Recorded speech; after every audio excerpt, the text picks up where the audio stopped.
Welcome back to AgriTalk. I'm Chip. Glad that you are with us this morning. Let's waste no time. Get straight to it. Senator Dr. Roger Marshall from Kansas. Senator, welcome to AgriTalk. Welcome back to AgriTalk. It's good to talk with you again.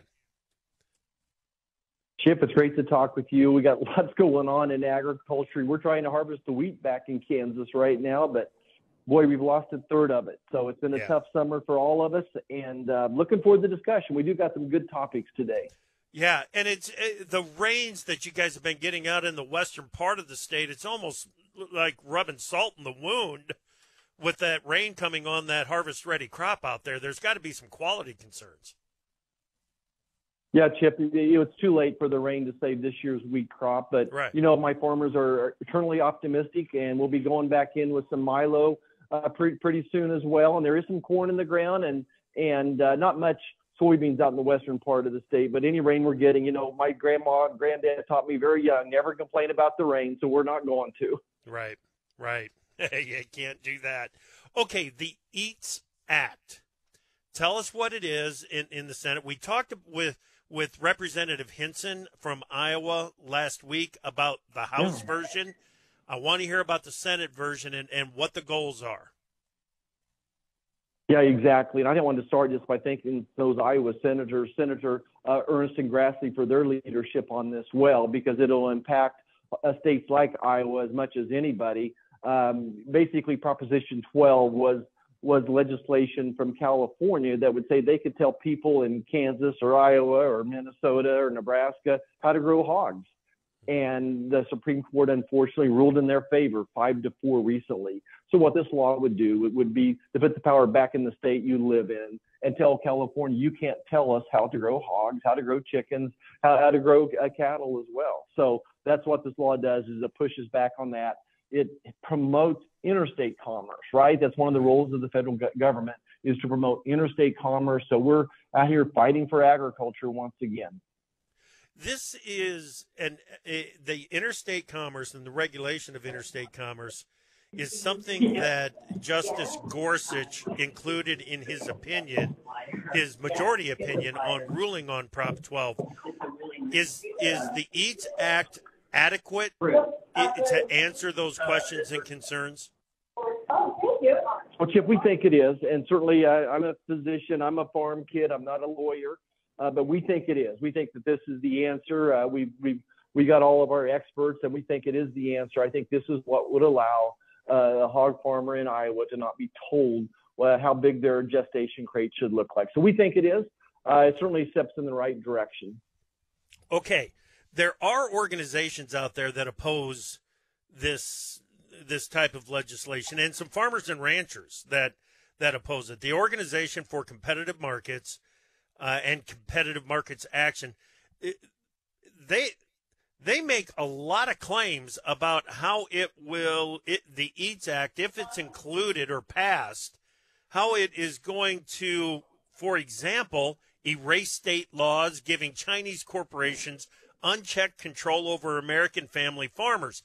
That is something that raised my eyebrows. How can they make such a claim?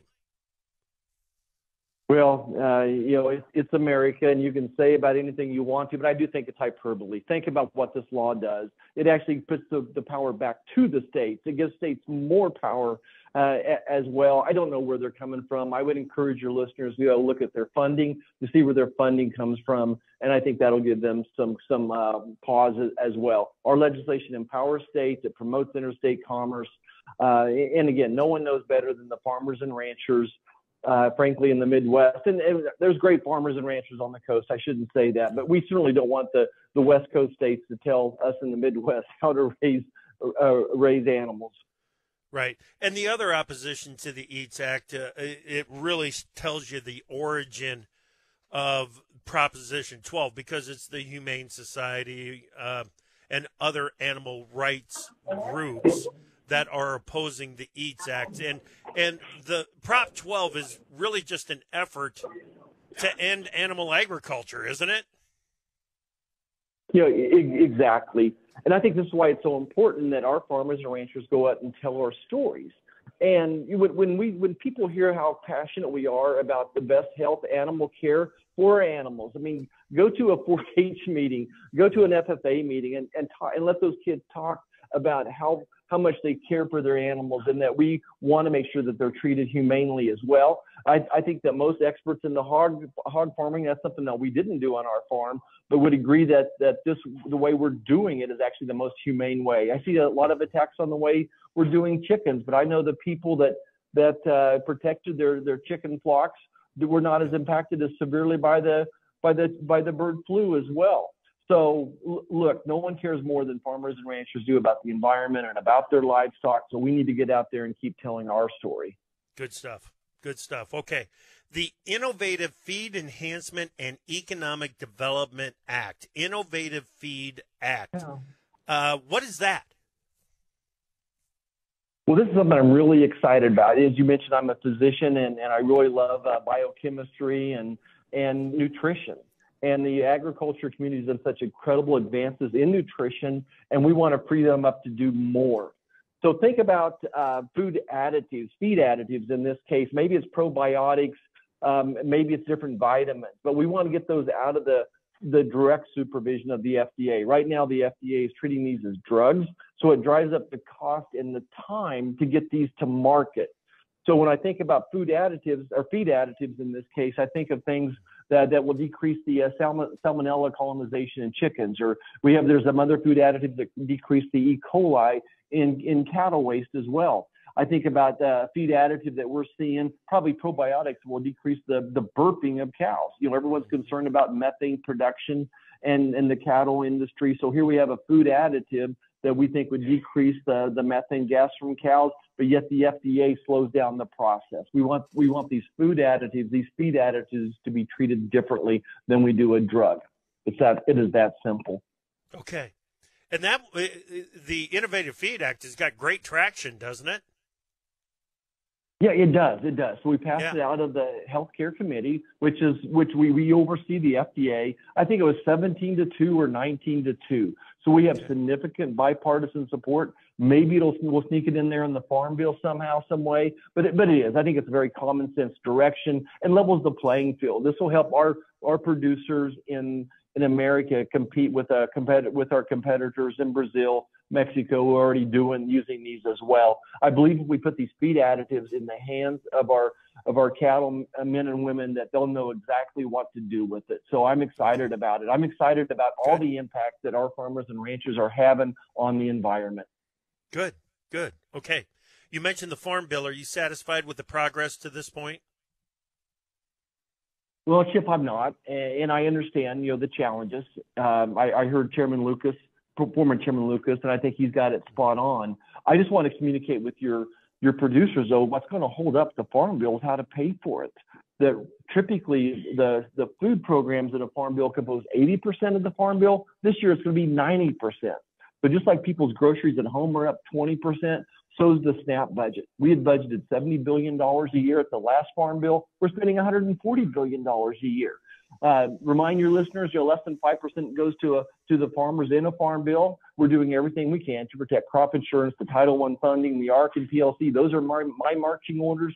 So we're doing everything we can to protect them. But what I'm concerned about is just the overall price of this legislation. And when we're sitting here on $32 trillion of national debt, paying $650 billion a year in interest. So that's the challenge before us, is how are we going to pay for this?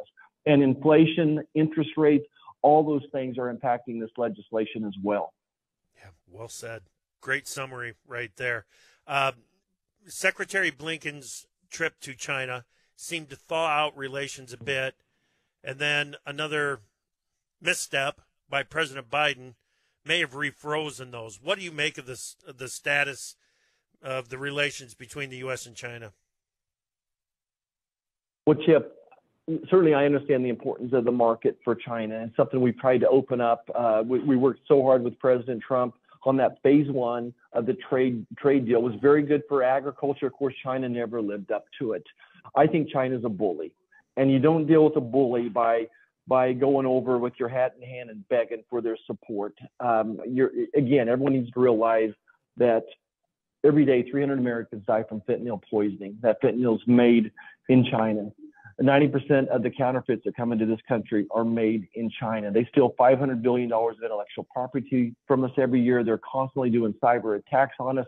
I think when you're dealing with a bully, you have to stand up to them. In the meantime, let's focus on our own selves and our own communities. I think that as long as we take care of business, we're going to be just fine in this relationship. There's other markets we should be working on, but this administration refuses to work on any other markets. They've done zero when it comes to trade agreements. I don't feel like they're pushing hard enough on the USMCA agreement to making sure that it's being followed as well. So I think those are the challenges in front of it. China's a bully. We got to hit her in the nose. Well done, Senator. Thank